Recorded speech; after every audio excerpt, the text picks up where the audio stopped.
พิธีเปิดงานตลาดนัดสหพันธ์แม่หญิงกองทัพได้จัดขึ้นในวันที่28มังกร2025นี้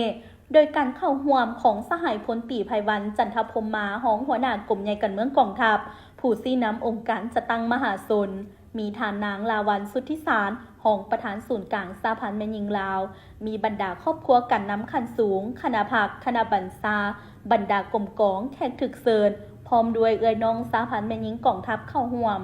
สหายพลจัตวานางไพวรอินทบุตรหัวหน้าห้องการสหพันธ์แม่หญิงกองทัพได้กล่าวเปิดงานตลาดนัดวางแสดงผลิตภัณฑ์กสิกรรมหัตถกรรมของสหพันธ์แม่หญิงกองทัพร่วมกับสมาคมคุณค่าลาวในการจัดงานตลาดนัดในครั้งนี้ว่าของการจัดงานตลาดนัดในครั้งนี้เนาะคือว่าพวกเขาหันเป็นเพื่อ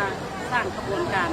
ทำนับอัพต้นกองประชุมผู้แทนแม่หญิงของกองทัพครั้งที่9ที่จะไขขึ้นในวันที่30เดือน1ปี2025และที่ประสงค์อันที่2เป็นเพื่อสร้างกระบวนการทำนับอัพต้นของประชุมของคณะทัพกรมใหญ่การเมืองกองทัพครั้งที่6ซึ่งจะจัดขึ้นใน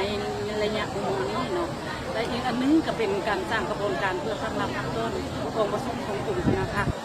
กระทรวงการประเทศของเขาทั้งหมดที่จะไขขึ้นในโมเดลนี้และ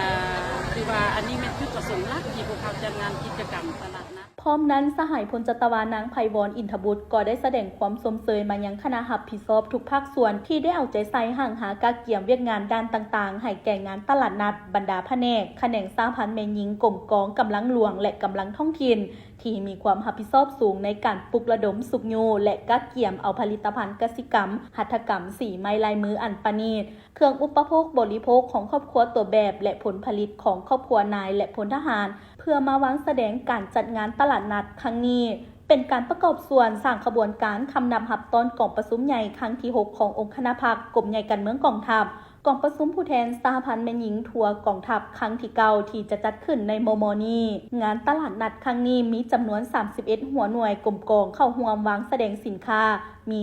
226ห้านที่มาจากภาคฐานสหพันธ์แม่หญิงกองทัพครอบครัวตัวแบบสมาคมคุ้นค่าลาวครอบครัวพนักงานทหารซึ่งจะได้ดำเนินเป็นเวลา3วันนับแต่วันที่28-30มังกร2025นี้